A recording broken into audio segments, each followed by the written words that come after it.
একাদশ শ্রেণীতে ভর্তি ইচ্ছুক শিক্ষার্থীরা, আজকে আমরা আলোচনা করব একাদশ শ্রেণীতে ভর্তির শিক্ষার্থী নির্বাচন পদ্ধতি আর কোটা বন্টন সম্পর্কে। অর্থাৎ হাজার হাজার শিক্ষার্থী একটা কলেজে ভর্তির জন্য আবেদন করবে।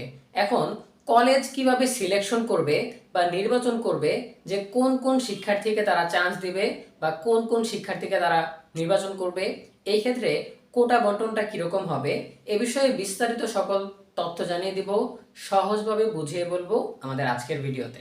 সো যারা এখনো সাবস্ক্রাইব করোনি এবং ফেসবুক পেজকে ফলো দেওয়া নয়, তাদেরকে রিকোয়েস্ট করব যে তোমরা এখনই ফলো সাবস্ক্রাইব দিয়ে সংযুক্ত হও আমাদের সাথে, তাহলে পড়াশোনার সকল তথ্য এবং পরামর্শ সবার আগে পেয়ে যাবে। চলো তাহলে আলোচনা শুরু করি। প্রথমেই বলতে চাই যে শিক্ষার্থী নির্বাচনে কোনো বাছাই কিংবা কোনো ভর্তি পরীক্ষা হবে না। তোমাদের এসএসসি ও সমমান পরীক্ষার ফলাফলের ভিত্তিতেই শিক্ষার্থী নির্বাচন করা হবে।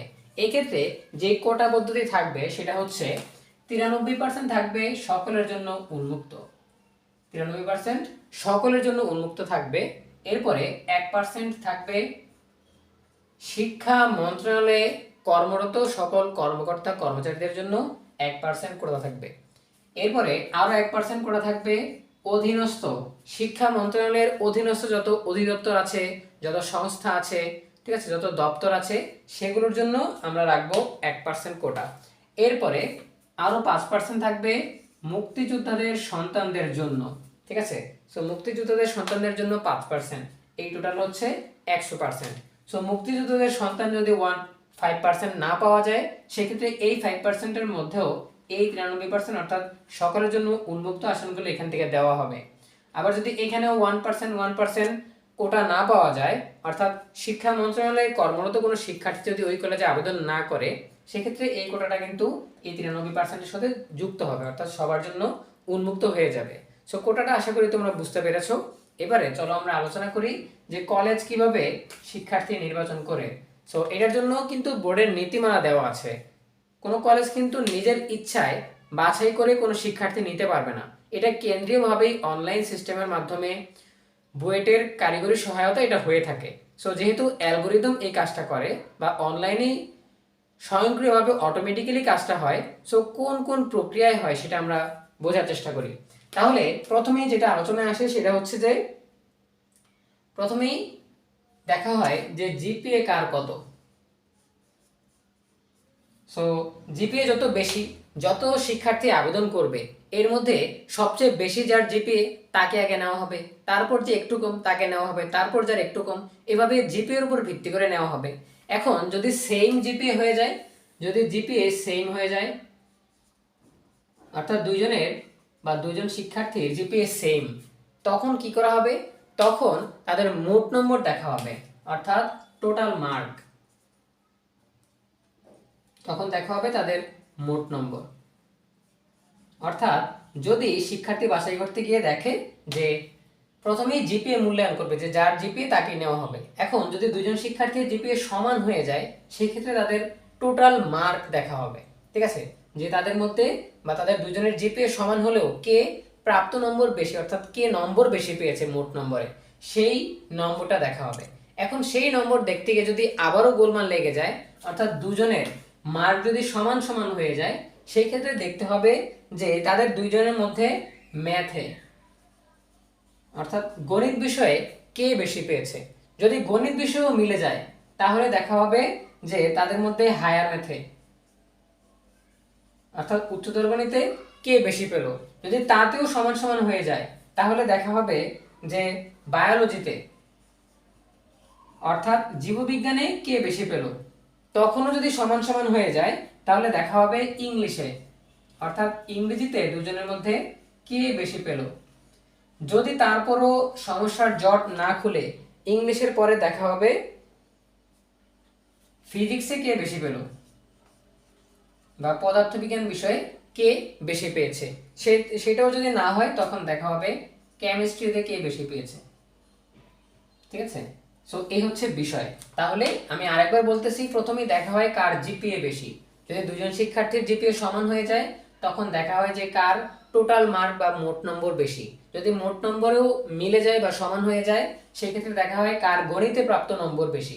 যদি গণিতে প্রাপ্ত নম্বরও সমান হয়ে যায়, তাহলে দেখা হয় দুজনের মধ্যে কার হায়ার ম্যাথে বা উচ্চতর গণিতে প্রাপ্ত নম্বর বেশি। যদি তাতেও মিলে যায় তাহলে দেখা হয় কার বায়োলজিতে বা জীববিজ্ঞানে মার্ক বেশি। যদি তাতেও না মিলে তাহলে ইংলিশের নম্বর দেখা হয়, ইংরেজিতে নম্বর যার বেশি তাকে দেওয়া হয়। যদি ইংরেজিতেও নম্বর সমান হয় তাহলে ফিজিক্সের নম্বর দেখা হবে যে ফিজিক্সে দুজনের মধ্যে কে বেশি পেয়েছে। এরপর দেখা হবে কেমিস্ট্রি। সো এতটুকু করানোর পরে আর কোনো কনফিউশন থাকে না, সবগুলো ধাপ যেতেও হয় না, এর আগেই নির্বাচন করা যায় যে এই দুজনের মধ্যে কে পাচ্ছে। আচ্ছা, এভাবে নির্ণয় করা গেল। এখন তোমরা দেখেই বুঝতে পারতেছো যে এটা হচ্ছে হায়ার ম্যাথ, বায়োলজি, ফিজিক্স, এটা হচ্ছে কাদের জন্য? সায়েন্সের স্টুডেন্টদের জন্য। তাহলে যারা কমার্স আর আর্টসের স্টুডেন্ট আছে তাদের ক্ষেত্রে কিভাবে মূল্যায়ন করা হয় চলো আমরা দেখি। তাদের ক্ষেত্রে মূল্যায়নে প্রথমেই আসে কোন বিষয়টা? প্রথমে আসে ইংরেজি বিষয়টা। প্রথমে ইংলিশের প্রাপ্ত নম্বর দেখা হয়। অর্থাৎ আমরা যদি এই ধাপটা স্কিপ করি যে সায়েন্সের তো আমরা বুঝলাম, কিন্তু যদি আমরা কমার্স আর আর্টসের বিষয়টা চিন্তা করি তাহলে যদি তাদের মোট নম্বর সমান হয়ে যায় তাহলে তাদের ইংরেজি নম্বরটা দেখা হয় যে এই দুজনের মধ্যে ইংরেজিতে কে বেশি নম্বর পেয়েছে। যদি ইংলিশেরটাও সমান হয়ে যায় তখন দেখা হবে ম্যাথ বা গণিতে কে বেশি নম্বর পেয়েছে এসএসসিতে। ঠিক আছে, যদি গণিতেরটাও সমান সমান হয়ে যায় তখন দেখা হবে কি?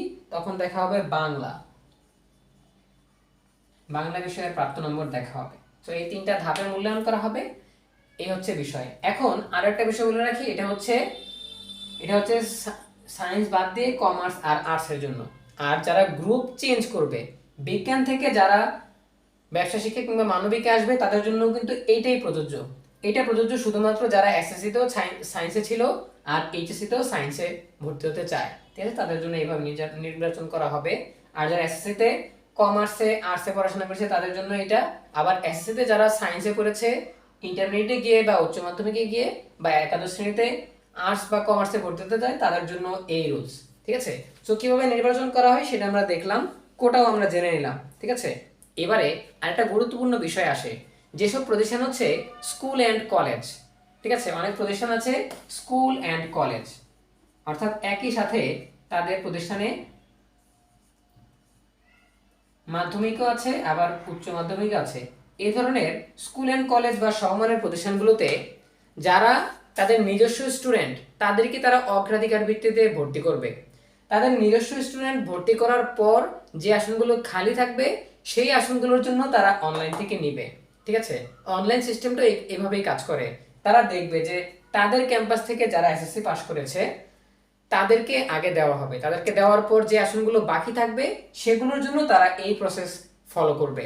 ঠিক আছে, আচ্ছা, এরপরে আরেকটা বিষয় বলে দেওয়া আছে যে কোনো কলেজে আবেদন করার জন্য ন্যূনতম জিপিএ বলে একটা বিষয় আছে।